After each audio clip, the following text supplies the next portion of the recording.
Hello and welcome to Read All About It, the podcast where people talk about their favourite and not so favourite books. Join me, Paul Cuddihy, as I take each guest on the literary journey of their life, from their most cherished childhood read and a book they'd recommend to anyone, to the book they couldn't be paid to read again, and much more in between. So listen, enjoy, subscribe and spread the word about the Read All About It podcast. Hello and welcome to the latest episode of the Read All About It podcast. And I'm delighted to be joined on this episode by the writer Louise Welsh. Louise is the author of several novels, with her award-winning debut novel, The Cutting Room, published back in 2002. There then followed Tamburlaine Must Die, The Bullet Trick, Naming the Bones and The Girl on the Stairs. Louise also wrote the Plague Times trilogy, A Lovely Way to Burn, Death is a Welcome Guest and No Dominion, which came out between 2014 and 2017, but which are absolutely prescient in relation to the current coronavirus crisis. Louise has also written several plays, an opera, numerous short stories, and edited various collections of writing. And you can also throw in some radio presenting as well. And in one of her many guises, she is also a professor of creative writing at the University of Glasgow, having previously gained a Master's in Creative Writing with distinction, no less, from the same university. And she was also the writer in residence there between 2011 and 2012. Louise, thanks for joining us on the podcast. It's lovely to see you, Paul. Even though we're physically distanced, we can see each other on the Zoom platform. Yeah, it's the wonders of modern technology. And you and I, we'd obviously had a few conversations before the lockdown about trying to arrange something. So it is nice that we've finally managed to get together for this podcast. It is. It's really nice. Even if I can't offer you a biscuit. You can just put that one on hold for whenever we get the chance to meet up. I mean, I have to start with it, when I was reading through the introduction there, and I think given, the current coronavirus crisis, the lockdown, the first thing that I just want to ask you about is that the Plague Times trilogy of novels. And I specifically mentioned the dates because obviously, the last of the third novel came out 3 years ago. I was just wondering, when all this happened, did anybody look round at you and kind of slightly suspiciously say, what did you know that we didn't? Well, I didn't know anything that other people didn't about the corona crisis, although I think we're all reading and learning quite a lot now about viruses and how to approach them and how not to approach them. When I wrote that, I've always been interested in viruses and plagues. I studied medieval history before I studied creative writing, and I was really interested in the Black Death, this plague that wipes out a huge percentage of the population, a much larger percentage, of course, than will be hit by the corona crisis. But what interested me was the economic and social results of that. And that, I think, was really why I wanted to write the Plague Times trilogy, because I was interested in how economic systems work and how social systems work. And I'm also interested in what kind of society would we like to live in? What would be the perfect type of society? So this trilogy started off in the world of big pharma and the idea of what happens when healthcare is not something that you roll out to people that need it, but when it's actually something that particularly people want to make a profit out of. The second volume looks at prisons and the prison system and how do we, as a society, think of people that are incarcerated and what happens to them in a crisis. And we've seen that already in other crises, but we can see what's happening now. And the final volume was particularly thinking about sort of resolution, really. It's set 5 years after my particular plague, and it takes people on the central characters on an odyssey back from Orkney down through to the central belt of Scotland, where we are just now, and it explores different types of governance, dictatorship, kind of socialism, feudalism, and things like that. And of course, it also looks at something else that I'm interested in, slavery, both contemporary and historical, because of course, when you get these huge inequalities, then you get these huge injustices as well. So I think it is a kind of current book because, of course, I think with the corona crisis, we're seeing these inequalities. They're writ large, and if people didn't realise that they existed, they're very, very, very hard to ignore at the present time, I think, the haves and the have-nots, but also how we as individuals approach something like corona. If you're young and healthy, do you think, well, it doesn't matter? I'm not going to socially distance because even if I get it, I will survive? Or do you think, well, I'm young and healthy, but I don't want to kill my relatives. I don't want to kill strangers by default. And we're seeing that play out as well. And I'm quite interested in, how that's happening. So it'll be a while before we really know the results of this virus. But those are all the things that I was interested in when I was writing these books. Because I immediately started thinking about those books, and particularly the first one, where there was that kind of sense of, although you're kind of setting it as, you're imagining what might happen, you can actually, when you're reading it, you're thinking, you can see how quickly society can crumble. The things that you think are absolutely built on solid foundations, suddenly they're not. And it's maybe not quite the extreme that we're going through just now, but still, as you say, it's interesting how people and groups and communities, etc., are reacting differently to it. Yeah, and some people are coming together and you see great social cohesion. You see people volunteering, you see people looking after their neighbours, you see people making sure that other people who aren't so able, making sure that they don't go hungry. So we see, I don't want to be bleak, because we see a lot of really positive community coming together. Within the first book, I mean, it is, of course, it's fiction, it's a thriller, and you're ramping up the action, but I wanted to set it in London, in a big world city, in the heart of capitalism, the real exciting world city, an international place. And of course, these huge cities with high density of population, it does have a massive effect on these places. But yeah, I wanted to start in the heart of capitalism and then end up in the opposite, I suppose.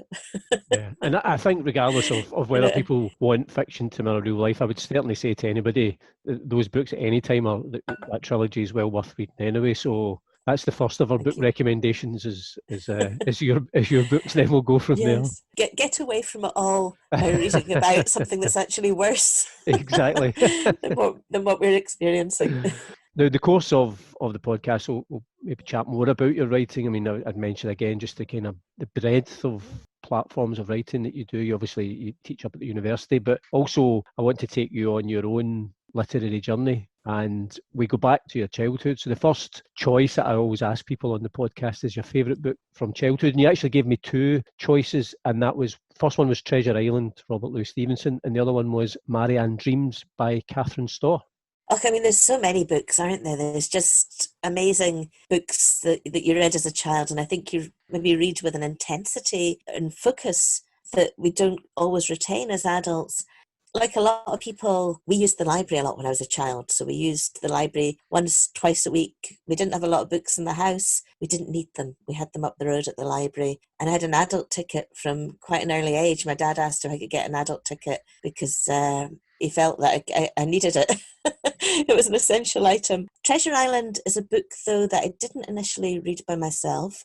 Treasure Island is a book that I have a very strong memory of my dad reading this book to me. And I can see the book. It was a book from the library. I can see the map. I can see the skeleton. I can see the compass on the map. Really, really exciting. And I think it was partly perhaps that my dad, I could tell he was excited to read it to me, but also what an amazing story that is. Robert Louis Stevenson's Treasure Island.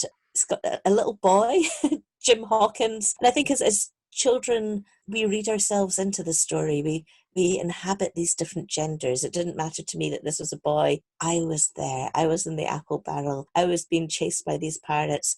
The bit I remember most of all from this reading by my dad is the moment when Blind Hugh makes little Jim Hawkins deliver the black spot to the captain in the Admiral Benbow Inn, and the captain sees the black spot and he falls down dead on the floor. And I remember saying to my dad, "What's the black spot?"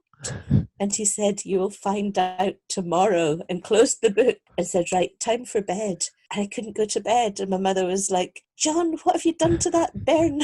But that taught me a lot, that the power of literature, the power of black and white words on the page, they have the power to frighten you and to keep you awake at night, And that's maybe that love of that kind of visceral, scary. I still like reading scary books. I still have moments when I can't go to sleep because I read something too frightening. And I think that started at a really early age. It's funny, that book, and I think it, particularly when you read it at a young age, it does have an impact on you. Because one of the previous guests in the podcast, Joe Donnelly, and I think again his dad had read it to him, and then he said he was scared going to school because he was worried that he was going to get the black spot. So, but it shows you how much people take that to heart. But I suppose it's also that, apart from the fact it's the story, it's that shared experience that you have reading it with your dad. It's just something that it transports you back, I suppose, to that time of him just sitting reading. And as you say, he's probably enjoying it as much as you, but then passing on that love of the book to you.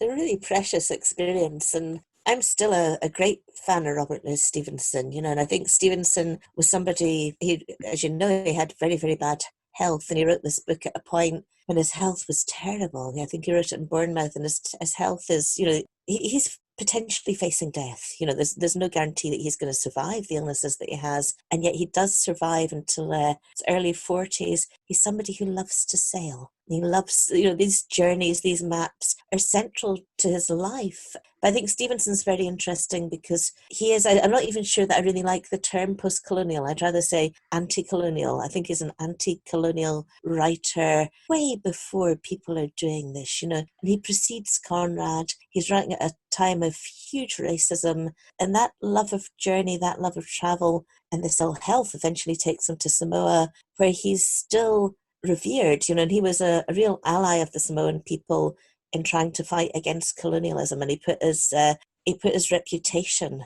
where his feelings were, and is still respected in that country as well. So I think his work means a lot to me still as a grown-up. Were you always someone who read maybe above the age that the books were intended for you? Is that just something that, because you took to books, as you say, you got an adult ticket very early on? I think I was very lucky. My mum and dad were both very committed readers, but they weren't censorious readers. So they wouldn't say, oh, is that book not a bit young for you? Or is that book not a bit old for you? I'm sure if they saw something if the cover was too lurid, they might they might investigate it. But this was the 70s and the 80s. There are a lot of lurid covers going around, So I don't know that I always did read above. Maybe I would read younger books as well, And it's hard to remember what age you read particular things at as well, isn't it? It all becomes part of the whole. But I think the gift that they gave me, as well as the gift of reading, was the gift of you should enjoy what you're reading as well. And now, books are my job as well. And sometimes you are reading a book that's not your heart desire to read it. And I remind myself that I'm allowed to read books for fun too. And I think I never want to lose that pleasure that I get from a really good book or a fun book, whether it's considered highbrow or whatever eyebrow. The other book that you'd selected for this category was Marianne Dreams by Catherine Storr.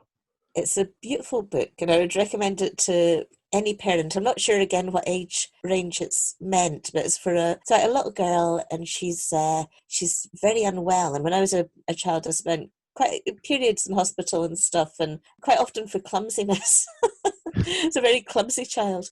And I think it's a book that we can all relate to. Marianne is forced to stay in bed, and she starts to draw these pictures, and the pictures invade her dreams, but they're also part of the real world as well. She draws a house with boulders around it, and the boulders start to become closer. So it's a spooky book. It's a really spooky book, and I think it's a book that works on the unconscious, and I'm quite interested in that. But it's a book about a child's imagination and how the child's imagination can create monsters. And I just think I read it at the right time, and it's a story that's always stayed with me. I mean, you said already that there's still times now where you sometimes read something and it kind of scares you a bit, but is that, even you were saying how you still want to enjoy, but that's still an enjoyable thing, even though it's like being scared by the words on the page?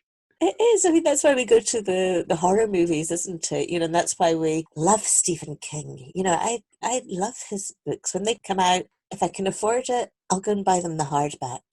I don't wait for the paperback to come out if he's got a new novel. So I think there's some kind of adrenaline rush, I guess, that you get from being scared. But I think there's more than that. I think scary books work, as I said, on the unconscious, and there's, why are we afraid of the things that we're afraid of? Well, we're scared of the dark for quite good reasons, I suppose. There could be something there. We're scared of particular situations for good reasons.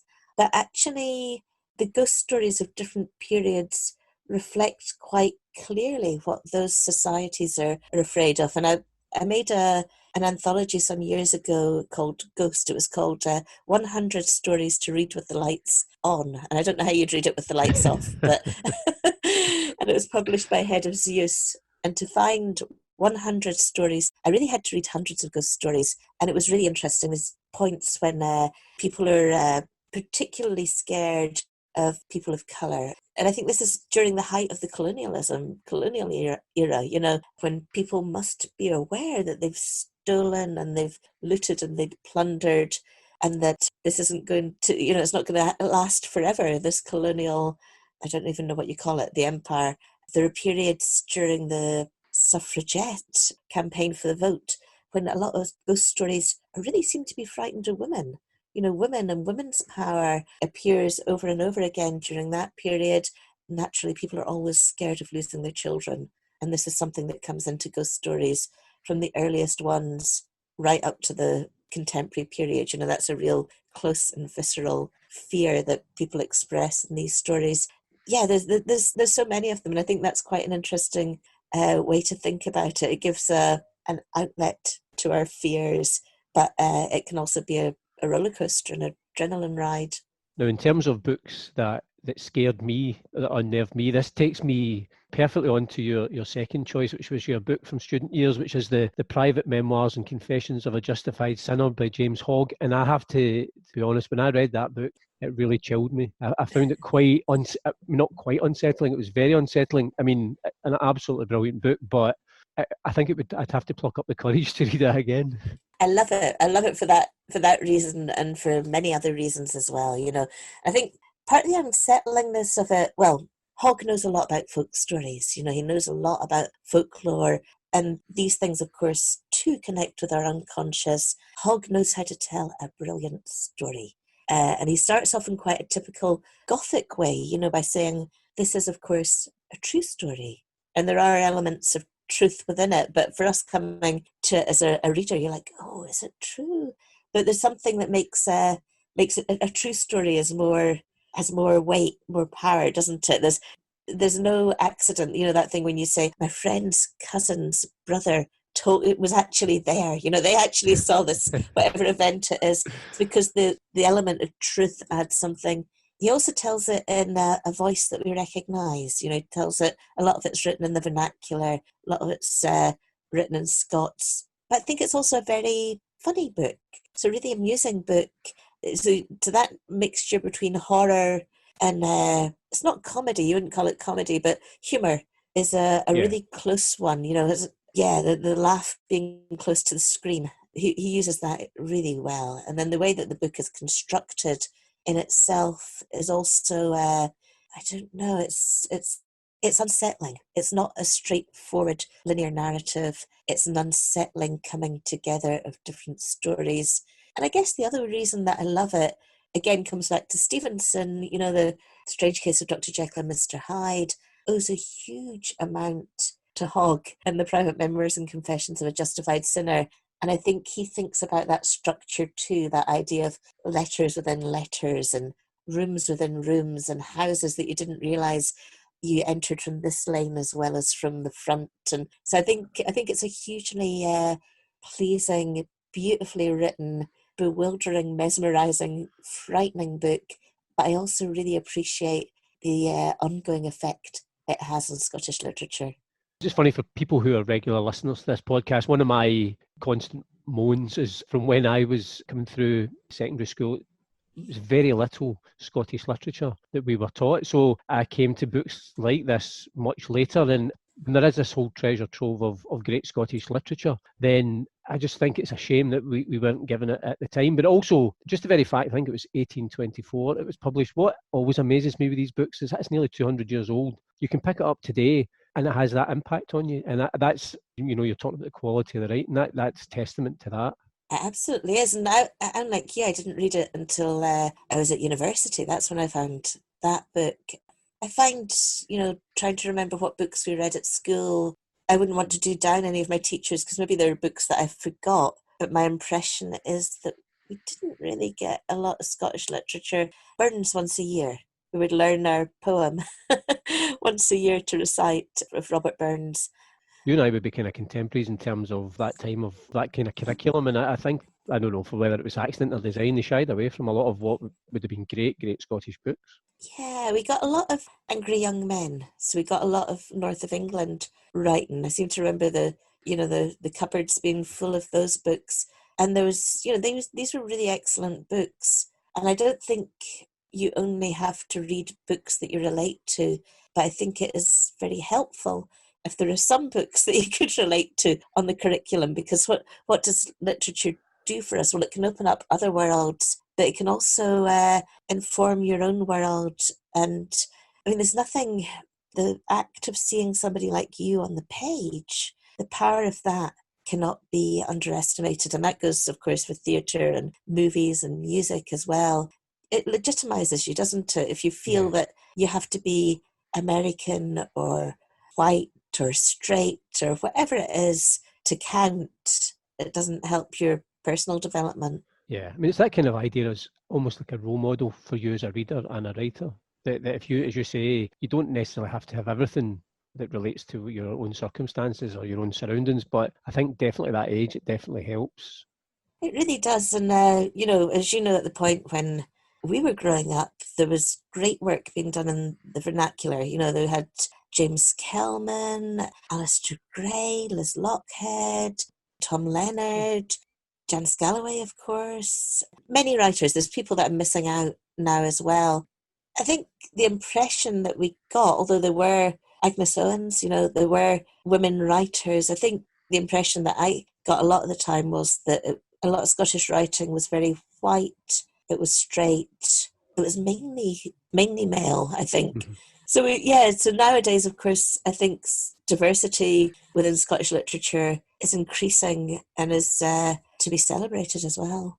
Absolutely. So that's the Private Memoirs and Confessions of a Justified Sinner. Is that a book that would go under the guise of don't read this with the lights off? But as you say, how do you read it then? How do you do that? Yeah. Well, I guess, I did quite a lot of reading with a torch under the covers, because my sister and I shared a room. So I don't know if that still goes on. It would be still do that. It would be the light off your mobile phone now. It would be, yeah. But under the cover reading, that's a great book. Just anytime, any place, anywhere, I think dive in.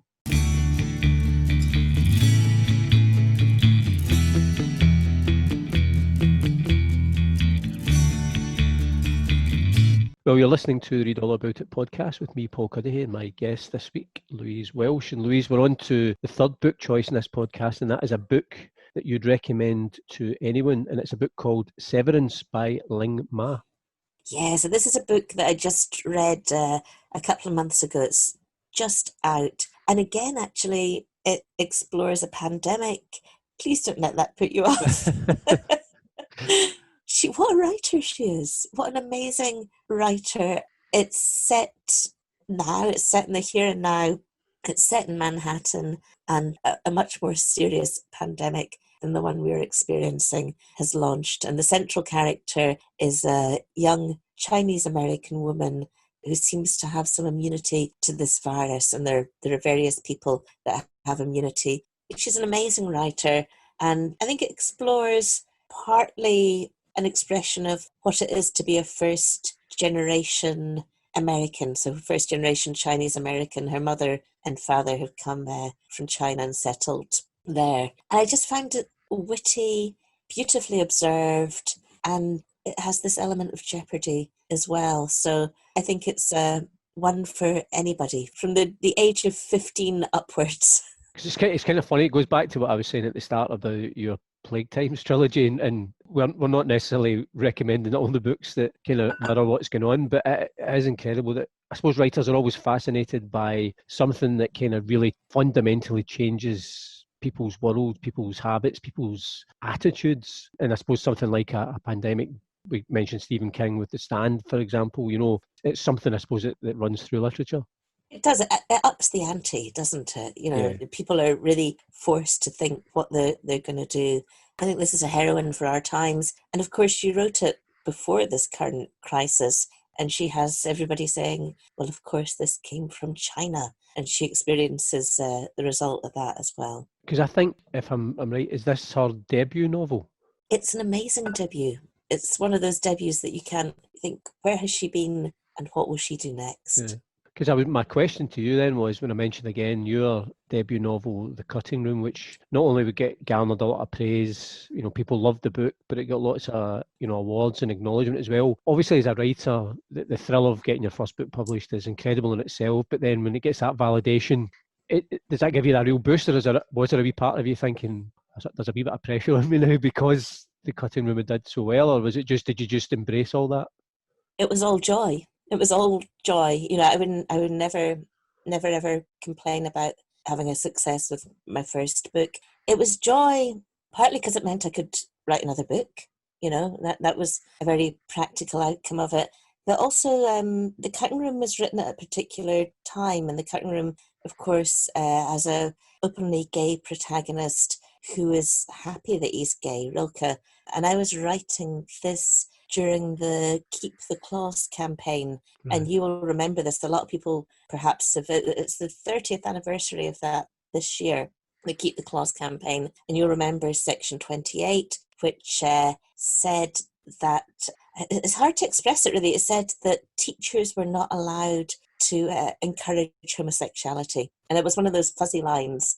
What it ended up meaning in reality was that teachers did not discuss homosexuality. There was no discussion of homosexuality in schools. There was no sex education, same-sex education.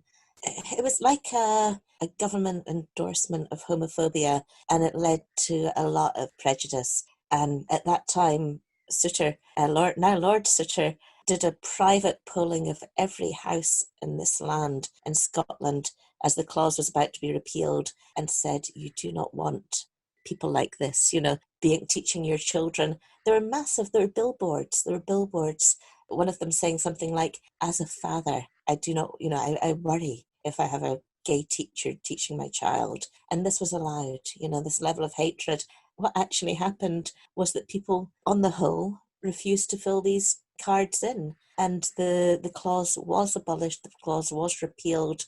Scotland is for queer people, for gay, lesbian, transgender, intersex people, a much better place to live than it was during that period. So this repeal of the clause, I think, was important, but that was the point at which I was writing the book, and a lot of the dismay that I felt went into that book. And so the success of that book wasn't just an endorsement of the writing, it made me feel better, because it made me feel that perhaps less people hated the queers than we sometimes were led to believe. Because I suppose it's one of those things that you would never want to be complacent, because you saw that again at the time when the whole issue of equal marriage and that whole campaign, that there was I think some of the kind of viciousness surrounding people who were against that took me by surprise, because you would like to think that people had moved on. So I suppose you always have to be aware that sadly there is sometimes that element is bubbling there, and sometimes it gets a inverted commas cause that it can latch onto. So yeah, and we know this, as grown-ups, we know that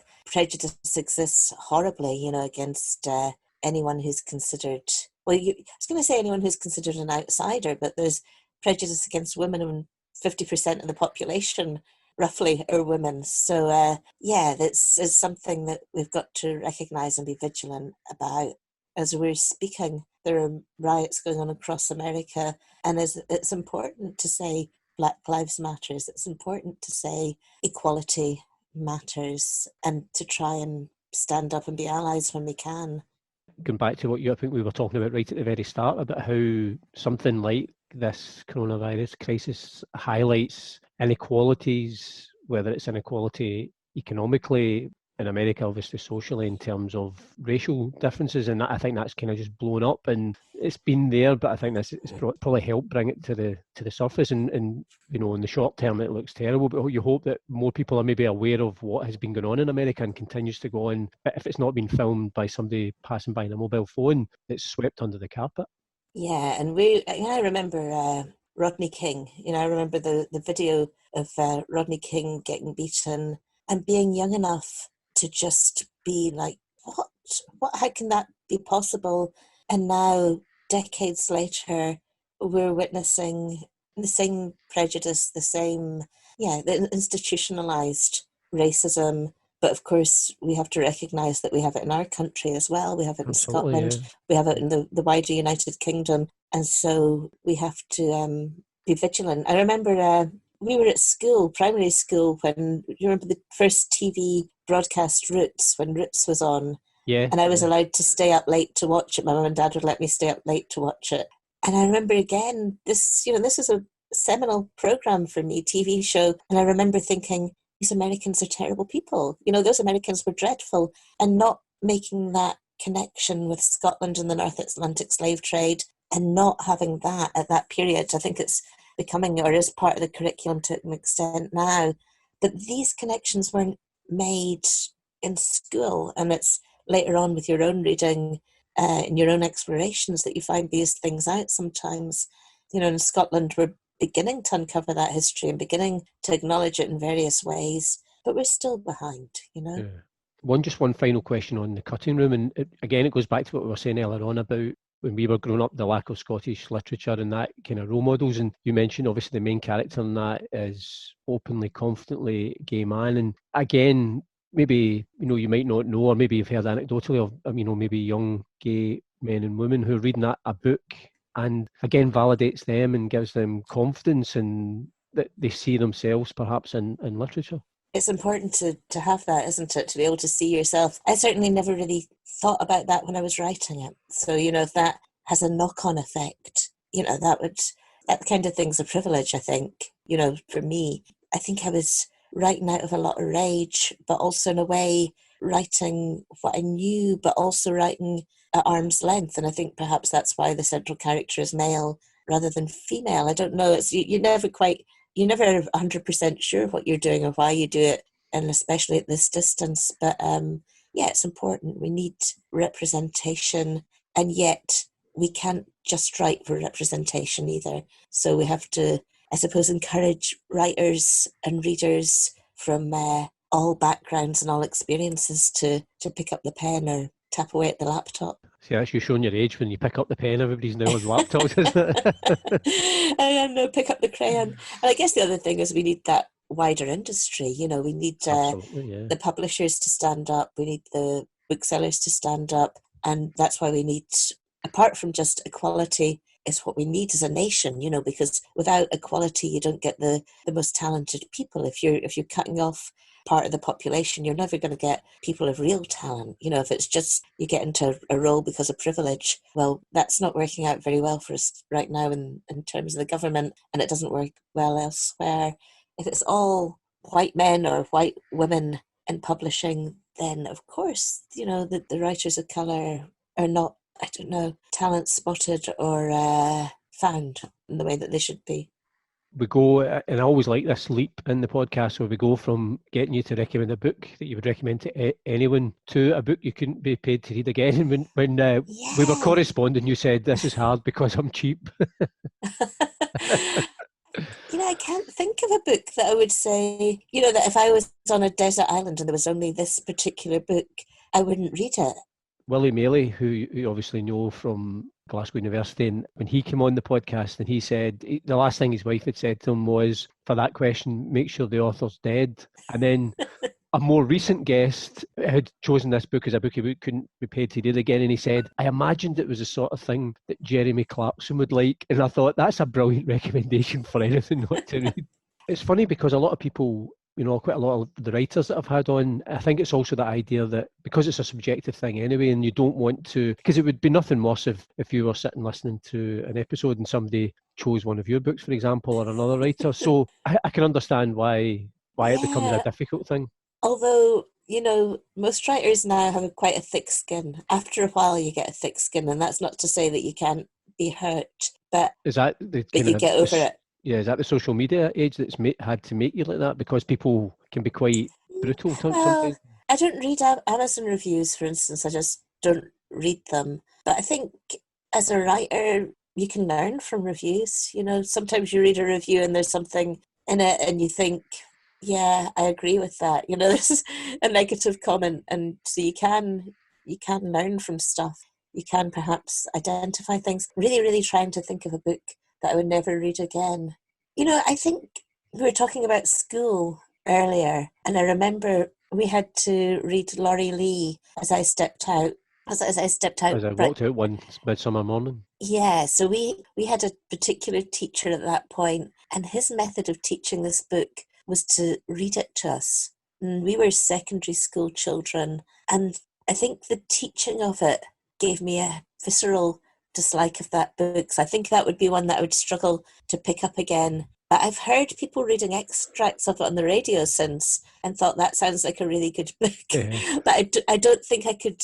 I think because of that experience, it takes the sight of that book takes me back to this classroom and the feeling of being shut in and not able to escape. Yeah. And I think that's a really horrible feeling. That's the kind of other side of the coin of Treasure Island, which your dad read to you, and having that brilliant experience. And Yeah. again, Chris Dolan, the writer who's done a few of these podcasts with me, and he loves that book, and he's got a book coming out where he kind of has recreated that journey that Laurie Lee made, and he cycled through Spain. So I'm sure next time you meet him, he'll be telling you that you really need to give it another go. If Chris read it to me, I would like that. I would really like that. And I'm a fan of Chris's books, so I would read his book, and maybe that could be an entry point for me to this book, because I feel I've been it's nothing to do with the book, it's some kind of mild PTSD from this cool experience. I shall tell him to start gargling his throat with honey for the reading. That would be nice. If he could do it sort of round about 11 o'clock, and then I could be tucked up. Right. He could laptop there, and he could Zoom me with an episode each night. That could be a really new innovation for Zoom. Night story time. Not bad, eh? Because one of the things I was going to ask you, again, touched on earlier on, the fact that books are now part of your life, your professional life, you're a writer, you teach creative writing. Is there times where you pinch yourself as, as somebody who, grew up with that love of reading, and you've been able to make a professional life as an author, but then you're obviously then into academia as well, and encouraging the next generation of writers? Yeah, I don't take it for granted. I don't think there was anything inevitable about being able to make my living through writing, through reading, through talking to other writers and working with other writers. There was no inevitability there, and there was no plan either. There was absolutely no plan. I never met anyone that had been to university, I think, apart from the doctor and the dentist. We didn't see the dentist very often, actually, but until I was at university, I left school at 17 to work in an office. I met students who were doing the kind of summer, the summer cover, and got on with them and sort of thought, this is something I could potentially do. So I worked for about a year and a half, and I applied to university at that point. I'm a real believer in education. That opened so many doors for me, and not just the doors of the mind, but the people that I met, the different possibilities that you saw, and it's not straightforward, because you don't know what you're doing, and you don't have the handbook or the example. Sometimes you feel everybody else is a wee step ahead of you, because you don't know what you're doing. But a lot of my friends didn't know what they were doing either, and this is something, with Glasgow University, that obviously I'm a graduate of that university. I work there. I was writing residence. It has been very good to me, but I think it's also a place that, in my experience, welcomes working class students and welcomes people who, whose parents have not been to university, who's the first time student. And so I think as a society, this is something that we need to do, and the financial barriers that have grown and grown and grown for people, I think, is something that, if we're reassessing society, let's reassess that, because how do we help people realise their best if we put those kind of barriers in place? Because I also think, and again, I'm kind of surmising here, that some of the students that you will see coming through your course and that you will have got to know and help nurture their talent, and there must come a point when, if and when they get published, that there'll be that kind of sense of real pride of even just having a wee bit to do with their journey and helping them on their way. I think that's what everybody in the creative writing team feel, actually. I feel incredibly fortunate. I've only worked in this role for about 4 years. I work 2 days a week, so I'm very, very part-time, and I work with colleagues that are full-time, we have this really nice team. They work hard. They work really, really hard. There's a diverse genres. There's poets, there's essayists, there's people that are writing creative non-fiction, there's novelists, there's people working different genres. Everybody's nice. And that sounds like such a silly thing to say. And I think there's this kind of myth that the creative arts are full of people that are trying to cut each other's throat. And that has never been my experience, in theatre as well as in publishing and, and in music. In my experience, most people want to pull somebody up with them, It's like that. Remember that wee game that you get with the plastic monkeys and they had to link the hands and make it. I think it's like that. I think in my experience, people are trying to pull somebody up with them. And I think actually that is part of the obligation of being a writer, of being an artist, of whatever it is that you're doing. There are points when you focus completely on your own work, and that is the only way that you're going to get your work done, is to focus on that. But with that, I think there's an obligation on us to try and help other artists. And that doesn't mean that you'll read every single novel that people send to you, because then you would never write your own books. But that you try and have conversations and nurture other people's creativity as much as you can. Because sometimes it is just like a word of encouragement can make all the difference. Yeah, well, the other thing, the honesty of creative artists. So I think for people out there who are writing just now, if an established, or a writer who's publishing, if they write to you or they speak to you and they say something positive about your work, they mean it, because it's too important. They don't just say it to make you feel nice. They would say, look over there. If they don't like it, they wouldn't tell you that it was good if they didn't think it was good. So I think for people that are writing, when you get those words of encouragement, even if it's from an editor who says, I'm sorry, we're not going to publish this, but we thought it had a huge amount of merit and it made the last round of our very competitive editorial meeting. I think it's hard to take rejection. And I've had that experience, and it doesn't feel good, but actually take those positive words, because, basically they don't encourage everybody, because if they encourage them, they'll keep sending them stuff. So they only encourage people they really want to send more stuff. We are now on to the fifth and final choice, and that's a book, either the last book you've read or the book that you're currently reading, and the one that you've given me is The Mirror and the Light, which is the final part of the Hilary Mantel Wolf Hall trilogy. Yeah, I'm down to the last 200 pages, and it's about Thomas Cromwell, been in his mind for quite a while now. It's a big book, because at 800 pages, it's not going to end well, and I'm filled with dread. I'm actually going to try and set aside a particular point to read to the end, because it's just going to be devastating. She is an amazing writer. She's such an amazing writer, and she's a writer that I've read for quite a long period. And one of the things I love about reading her is she's got better. And I think that's something, her early books were good, but now she's writing these masterpieces. And I think that's encouraging for all of us. We all want to try and get better. I might never hit the heights that Hilary Mantel does, but I want to get better.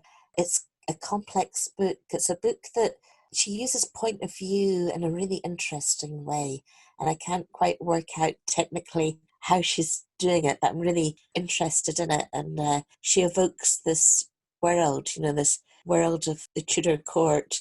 You feel that there are points when you're there, and it's a book that you can just lose yourself in. But I'm also interested in how she's building this dread, and how much she's working with what we know of the actual history, and how much the dread is down to her writing and her evocation of it.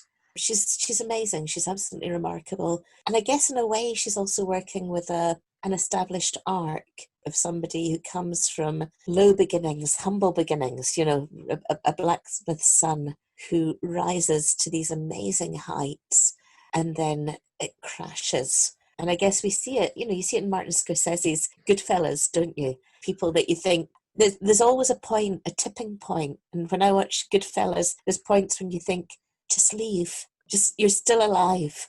You can escape. And I'm at that point with Thomas Cromwell just now. And I think there's something really fascinating about these really driven, talented, ambitious characters who make it to the top and keep on going, that sort of Icarus thing, and then suddenly you crash. And it happens over and over and over again. And I sort of wonder why. It's a really interesting thing about human nature, isn't it? And I guess I write things that are in the crime genre, and I think with crime that happens as well. People have this, they can't, you see it with very successful con artists. They want to go for the last big one. But if that'll never be the last big one, because there'll always be another big one round the corner. You made an interesting point there. I was wondering, and again, it goes back early on, you said you have to tell yourself you're allowed to just read for purely enjoyment, so you can read all sorts of different books. But is there part of you as well that, as you say, that you're maybe not forensically going through a book as a writer, but are you, again, trying to maybe analyse how somebody's writing, their style, their structure, all the different elements that interest you in terms of the craft, I suppose? I guess in a way, so if I'm reading for a book that I think would be useful for another writer that I'm working with, or for a class that I'm doing, my aim would be to read the book twice. And I would read it the first time for fun, and then I would read it the second time a bit more forensically to think, okay, well, why did that work? Or why did that bit not work? But my main goal is always just to feel it as an effect, and just to have that reading experience. And I guess when I look at other writers' work, students' work, usually I'm reading their work about 3 times, but the first time I read it for fun, because I want to see what's this doing. And of course, it's not always fun. Sometimes it's harrowing. Sometimes it's disgusting. Sometimes it's frightening. But I guess what I mean is the writer having effect. Yeah, so you just want to experience this as a reader. But I think sometimes when you're reading as a reader, you notice bits that are particularly good, Yeah. or sometimes particularly not good.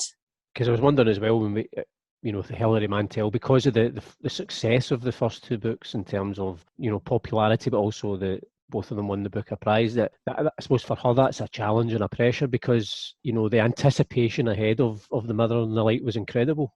Oh, it was, yeah. We just, I had it on pre-order. It's amazing. But I've never met Hilary Mantel, but I've heard her speak often, and she strikes me as a very sensible person and somebody who's writing the best possible book that she can. So I don't know how she feels about that pressure, and certainly, she's had pelters thrown at her. Do you remember when she wrote about the death of the assassination of Margaret Thatcher? Yeah. She had absolute pelters thrown at her for this actually really good short story, completely, if you read it, completely inoffensive, not offensive at all, this short story. So I think she'll be able to take it, yeah. But I think there must be massive pressures on authors that have her level of sales, not least, that the publishing industry is relying on you as well. People's jobs are probably hanging on how well your book does. But I think she'll be able to cope with it. I'm sure she will. In terms of, we're almost out of time for the podcast, but in terms of your own writing during this lockdown period, how have you found that in terms of either inspiration or just, because people are having to adjust to all different types of the way we behave, the way we act, and how does that impact on your writing? Yeah, well, I guess there's, like everybody else, you've got this anxiety, and I felt anxious that I couldn't go and visit my dad, who lives in Edinburgh, and I felt anxious that I couldn't see friends, the people that you would normally see and who you want to see. So that anxiety that everybody else has, I think, can affect your focus. But like everybody else, then you try and knuckle under and just get on with it. And I think if you can focus in that way, that escape to another place can be quite a release, when it works. So my method is I turn up to the desk and I put the computer on and I'm not allowed to leave. So just like a normal job, So if it's not going well, you have a day when it's not going well, and hopefully if you keep it up, then you have a day that goes well, and that often leads to another day that goes well. So there's a cycle, and I guess the advantage that I have is from having written other books is that I know that there'll be very difficult days, but that you get through them. You've hit the wall before and you've somehow managed to negotiate it. So that's the only advantage, I think, writing books is that you know you've done it before. And I suppose for people who maybe haven't written books, that's the challenge. Is not necessarily the idea or the initial burst. It's that kind of, you know, when the job part kicks in, and there's the long hard graft of even getting that first draft finished, and then from there you can sculpt it into the finished manuscript. Well, you know, there's a really beautiful world outside the window, and maybe the people that don't write the book are the sensible ones, because there's this beautiful, beautiful world. And, you know, in Glasgow right now, I don't know if it'll be the same by the time the broadcast, but we have this amazing day, you know, and I'm sitting indoors at my desk. That isn't maybe the most sensible thing to do. So maybe the people that go, you know what, I'd prefer to read the books rather than write them. But maybe listen, they're the sensible people. We've had the chance to sit and chat about books for an hour, so that's quite It's good. not so bad, is it? It's all right. And it's been nice to chat about books, and it's been nice to chat because we're a bit constricted just now in the conversations of the people that we're meeting. So it's really lovely to get a chance to chat to you. Well, it has been fantastic. For anybody who's been listening, if you go onto my website, www.paulcuddihy.com, and each of the podcast guests have their own page where I just list the book choices, you'll be able to read Louise's book choices. And if Chris Dolan's listening, you've got to start reading to Louise as well. So I'm sure he's got several copies of Laurie Lee's book, so I'm sure he would be absolutely delighted, Louise.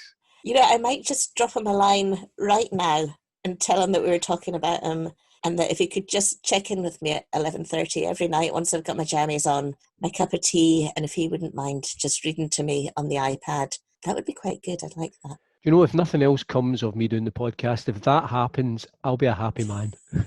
That would be great.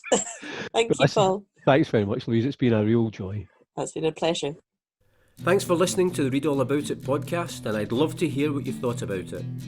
You can get in touch via Twitter at ReadAllAbout20, on Instagram at ReadAllAboutItPodcast, or you can send an email to readallaboutit@paulcuddihy.com. If you've enjoyed the podcast, subscribe, leave a review and spread the word. If you haven't enjoyed it, say nothing to anybody. But I do hope you can join me, Paul Cuddihy, next time on the Read All About It podcast. And in the meantime, keep reading.